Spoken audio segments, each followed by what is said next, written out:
So you can see better. Come back into the view. So now, we just went over some components of sentences, which are phrases and clauses. However, they are made up of smaller components of sentences. And I just want to do this right now as a review of the fundamental, necessary components of a sentence. What are those two again? A subject and a verb. However, your third most important component will be this word, if you can read it, compliments. All right? Of course, spelled differently than the word I gave you a compliment. I said something favorable about you. That would have a spelling difference. There would be an I here instead of an E. So we're talking about these things in sentences that are underlined right here. Yes, that. Okay? So I have 4 sentences. And I have them in different colors and different groups because I want you to understand, I think you understand subjects and verbs, but maybe not complements. So I just want to go back to that basic concept. What is a complement? A sentence does not have to have a complement. But it depends on the type of verb it has. But it doesn't have to have a complement to be a sentence. However, it is the next most important thing in the sentence. So I want you to understand. This group of, these 2 sentences are different from these 2, apart from the color even, in the verbs. What is different from these 2 verbs as opposed to these 2 verbs, or verb phrases and verbs? These 2 are different from these 2. How so? Think about it. If you're thinking, if you're fast, you're noticing that these are forms of the verb be. That could be something. And be is not very active, right? So you might have heard that there is a type of verb called an action verb. This is what we have here. Have contemplated. Even though it's mental, it's still an action. And gave, obviously, is an action. So we have action verbs. And what do we call these verbs that are not action? Sometimes people call them stative, S-T-A-T-I-V-E verbs. Yes, that is true. They can convey the condition or the state of being of something. Here, we want to just say they're not action, they're linking. All right? They're called linking verbs. So why am I pointing that out?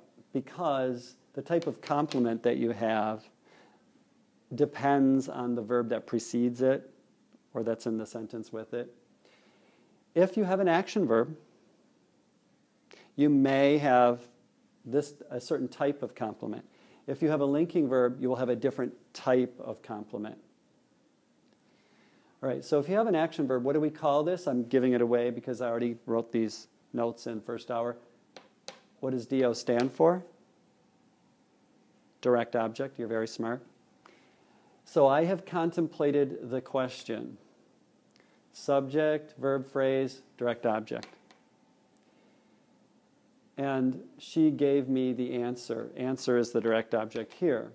What is a direct object?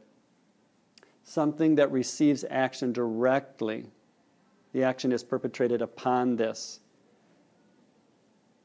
This is what I am thinking about, right?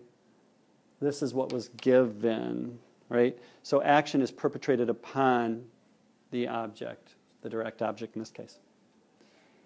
So what is a direct object? It must follow an action verb. It is receiving action directly from the subject. However, there's another type, and we call this group, if you look over here, object complements or objective complements. Objective complements. And another type is called IO. It's the abbreviation for what? Indirect object. It's also an object, but it must precede, come before the direct object. And it usually answers the question for whom or to what is something done, but it has to come before. I could put this after the direct object answer. She gave the answer to me, but it wouldn't be called an indirect object anymore. Me would be in a little phrase called what? What do we call to me here? Prepositional phrase. and me would be the object of the preposition. It's not an indirect object in any case, and it's even still not called an objective complement. There is another type of objective complement. It's actually called an object complement when you have a direct object and another noun follows it. I don't have the sentence written here, but we elected him president. We elected him president. Who did we elect? Him. That's the direct object. President follows him. It's called the object complement. So I'm going to differentiate. I'm going to change this right here.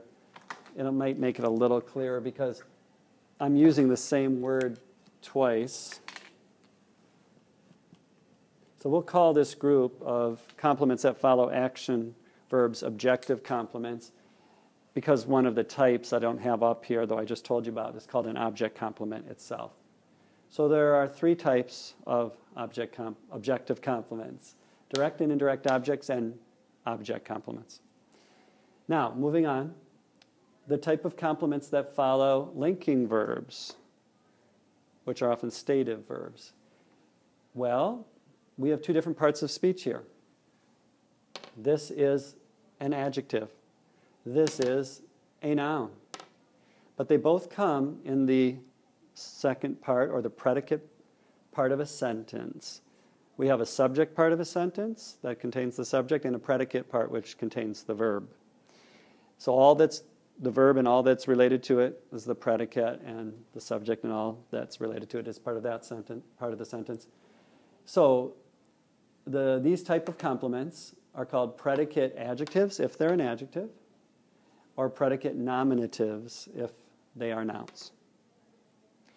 And they actually are different than objective complements because they refer more tightly, closely back to the subject. That's why they're called subject complements.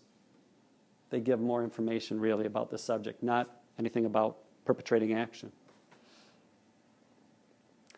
All right, we are done with those parts of a sentence, but I just want to give you one more focus on one of our key elements of sentence, on verbs, because some people just get this a little unclear, and I'll cover it now. All right, when we have a verb phrase, was succeeding, it's a verb phrase. A verb phrase has a helping verb and another thing that follows it, right?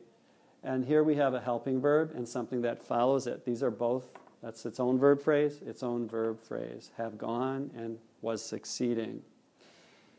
In fact, later in the year, we will learn that these are in different verb tenses. We have basic verb tenses, the simple past, simple present, simple future. These are part of more complex verb tenses, and I'll just tell you now that you don't have to know right now, but this is anything that ends in ing, if it's part of the verb phrase, that type of verb tense is a progressive tense. There's present, past, and future progressive, and there are even more than that. So, but it's still just a verb phrase. And here we have a verb phrase, and anytime one of your helping verb is have, has, or had, or even will have, then you have what we call one of the perfect tenses, right? There's present, past, and future perfect, and so on.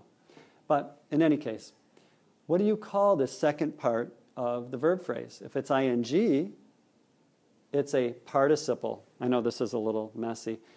Participle, P-A-R-T-I-C-I-P-L-E, participle. These are both participles.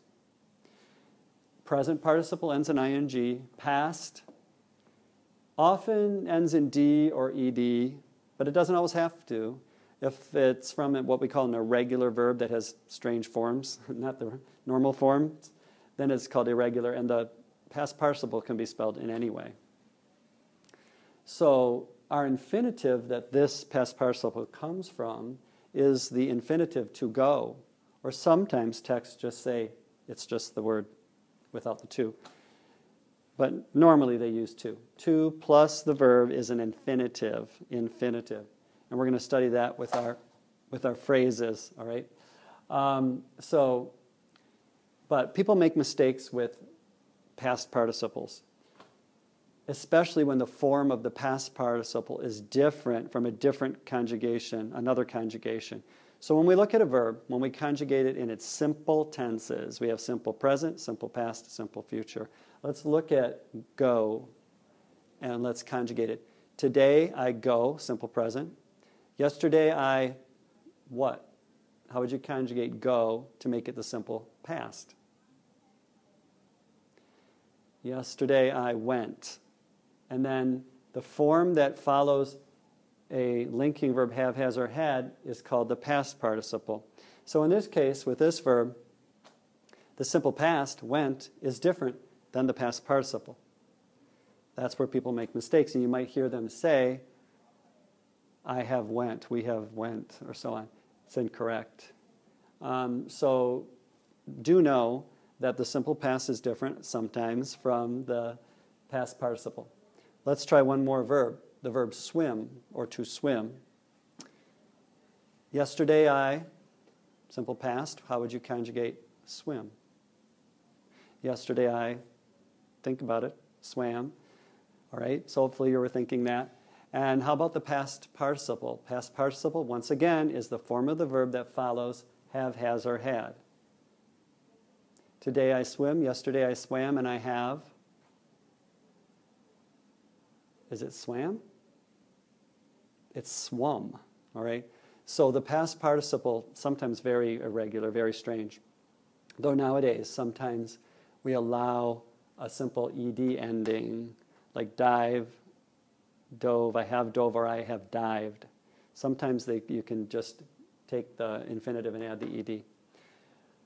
But in any case, when they are, notice that you need to know the terminology so that you can refer to what you're going to write about and analyze in a author's writing. Right? So you know it's called a past participle. You know these are called complements. You know a lot. You know about phrases and clauses. All right, so tomorrow we will be going into a type of subordinate clauses. But that is all for today. So thanks for watching.